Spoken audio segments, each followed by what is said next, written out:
Uy, andyan pala kayo mga best friend. Ayan, nakikita nyo to mga best friend? Nakikita nyo to?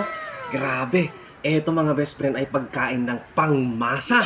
Ayan, kala nyo di ako kumakain ng mga ganito ha. Kala nyo lang yun mga best friend. Ang sarap-sarap kaya nito mga best friend. Tingnan nyo ha. Ito ang ilalagay natin na ingredients para masarap. Lagyan natin ng ketchup.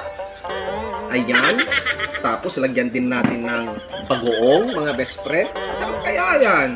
Ayan, lagyan natin ng bagoong. Ayun. Tapos lagyan natin ng toyo mga best friend. Toyo. Patis. Ayan, patis. Ayan o. O, di ba? Kasarap nito mga best friend. Lalo na pagka mainit. Grabe, paborito natin to mga best friend. Tingnan nyo ha.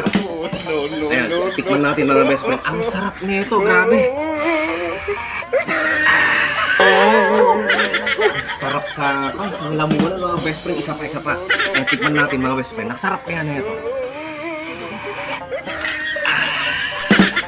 Ayan, subukan nyo mga best friend. Sigurado mabubusog ka. Sasaya ang buhay nyo.